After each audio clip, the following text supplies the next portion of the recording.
आतंकी सेल्समैन और पिंकी। वैसे तो सेल्समैन कंपनी के प्रोडक्ट बेचे के काम करेले, लेकिन कुछ दिन से शहर में ऐसन सेल्समैन घूमत रहे जे कुछ भी बेचत ना रहे, बस बेचे के बहाने घर में घुसत रहे और फिर जे कुछ भी करत रहे वो काफी भयानक रहे और आतंकी रहे। दोपहर के समय रहे, घर में बस पिंकी और मम्मी रहली। मम्मी बेडरूम में सुतल रहली और पिंकी घर में अखबार पढ़त रहली। ओकर हाफ डे रहे, यही से वो स्कूल से जल्दी लौट आयल रहे।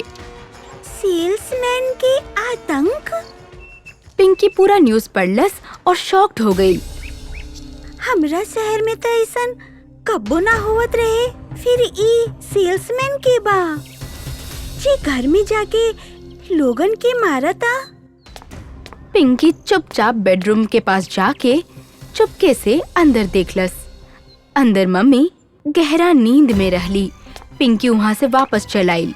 दीवार के पास आके वो अपन दोनों आँख बंद कर लेलस और दीवार पे हाथ घुमैलस। तो दीवार पे एगो भयानक आदमी सेल्समैन के कपड़ा में दिखे लागल। पिंकी दीवार के मदद से ओके देख पावत रहे। दिखे में तो वो इंसान के जैसन लगत रहे, लेकिन ओकर अंदर के जे मंसूबा रहे वो नॉर्मल ना रहे। वो सेल्समैन एक घर के सामने गई। वो घर के बेल बजैलस।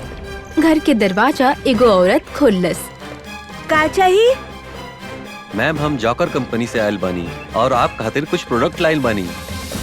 सेल्समैन बा? तू बाहर बोर्ड ना पढ़ला का? अंदर सेल्समैन अलाउड ना बा।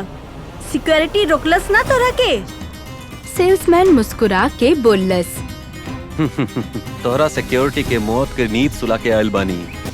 तभी अंदर से एगो बच्ची वहाँ आयल। मम्मा मम्मा, अंकल के बा? सेल्समैन झट से एगो चॉकलेट बच्ची के देलस। गुड्डी ना, ओ खैया मत। तभी सेल्समैन औरत के मुंह दबोच लेलस और ओकर छोटी बच्ची के उठा के औरत के खींचत खींचत लेके चल गई और वो घर के दरवाजा अंदर से बंद कर देलस। तबे अचानक दीवार से वो दृश्य गायब हो गई। अरे, अंदर के काहे ना दिखता? पिंकी बार बार दीवार पे हाथ फेरत रहे, लेकिन दीवार पे आगे के कुछ भी ना दिखल और पिंकी परेशान हो गई। अखबार में बस इतना ही लिखल रहे सेल्समैन के बारे में।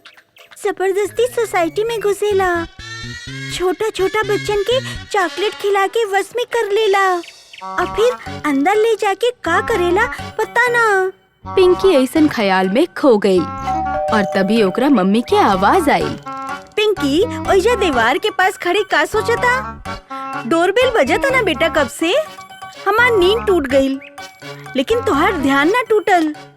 ऐसन कह के मम्मी दरवाजा खोल ली। मम्मी, दरवाजा मत खोलिया।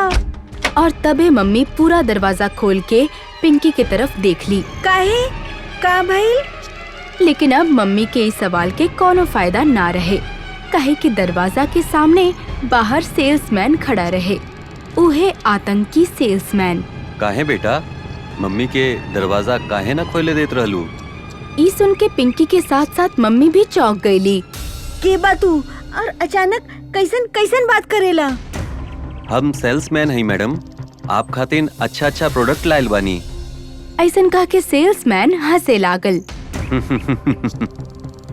जाई एइजा से, हमरा के कुछ भी ना खरीदे के बा। तभी वो सेल्समैन मम्मी के धक्का देके घर के अंदर गिरा देलस और दरवाजा बंद कर देलस।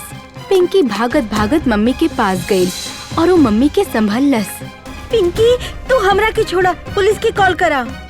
पिंकी कॉल करे खातिर भागल। तभी सेल्समैन भागत पिंकी के पास आयल और पिंकी उहे रुक गई। इतना भी का जल्दी बा पिंकी? ऐसन कह के वो पिंकी की तरफ बढ़े लागल। तबे मम्मी पीछे से ओकर सर पे फ्लावर पॉट के वार कैली। सेल्समैन भड़क गई। वो मम्मी के जोरदार चाटा मारलस और मम्मी दीवार से जाके टकराईली। मम्मी! पिंकी के मम्मी बेहोश हो चुकल रहली। डरा मत, तोहरा मम्मी के कुछो नहीं खे भइल, बस वो बेहोश भइल बनी। ऐसन कह के सेल्समैन अपन बैग में हाथ डाललस और कुछ छिपकली निकाल के पिंकी के ऊपर फेंके लागल। की बात तू? हम पागल खाना से भागल एगो खतरनाक मरीज सबके सतावे में हमके बड़ा मजा आवेला और जब हमार मन भर जाला तो हम सबके मार भी देवेली। लेकिन तू हमार कुछ ना बिगाड़ सकेला। काहे? ऐसन का खास बात है तोहरा में? देखे चाहत बा?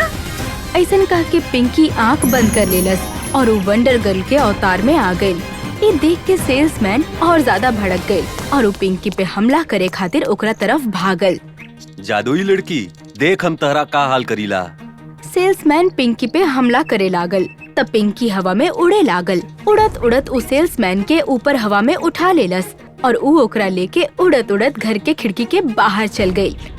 तोहरा का लागल रहे तू पागल बा त कुछ भी करबा। लोगन के सताए में तोहरा के मजा मिलेला तो आपन मजा खातिर तू कोनो की भी जिंदगी के साथ खेलबा।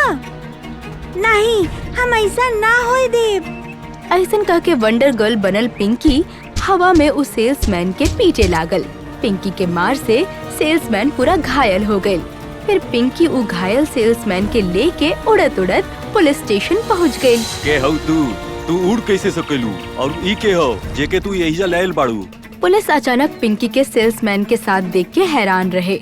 हम की बा और हम उड़ कैसे सकेनी? ये सब ज्यादा इम्पोर्टेंट ना बा सर। इम्पोर्टेंट रहे ई अपराधी की पकड़ल जाओ जे सेल्समैन प्रोडक्ट बेचे के बहाने अकेली महिलाओं और बच्चन के सतावत रहे।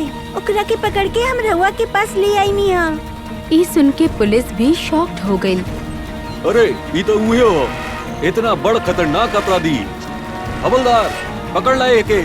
हवलदार सब पिंकी के पास खड़ा घायल सेल्समैन के पकड़ ले और ओकरा लॉकअप में डाल देले। बहुत बहुत धन्यवाद तोहार। प्लीज अपना बारे में कुछ बताबो।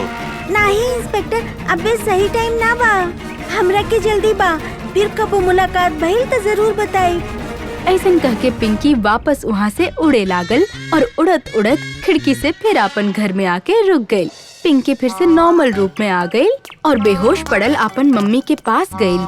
मम्मी उठा, मम्मी मम्मी रहुआ ठीक तो बानी? पिंकी के टच से और आवाज से मम्मी के होश आ गई। होश आवते ही मम्मी चिल्लावे लगली। पिंकी तू ठीक तो बा? उस सेल्समैन कहाँ बा? मम्मी रिलैक्स, हम बिल्कुल ठीक बानी। और वो पागल सेल्समैन भी उहे बा जहाँ ओकरा के होए के चाहिए।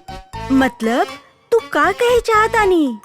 कुछ ना मम्मी, पुलिस आइल और वो पागल के ले गई। अब तक तो वो ओकरा के लॉकअप में बंद भी कर देले होइए। ई सुन के मम्मी के आँख से आंसू आ गई। थैंक गॉड, हम बहुत डर गई नहीं रहनी बेटा। पुलिस ना आत तो पता ना आज हमनी के साथ का हो जात। ऐसन कह के मम्मी पिंकी के गला लगा लेली और पिंकी भी इमोशनल होके मम्मी से पूरा तरह लिपट गई।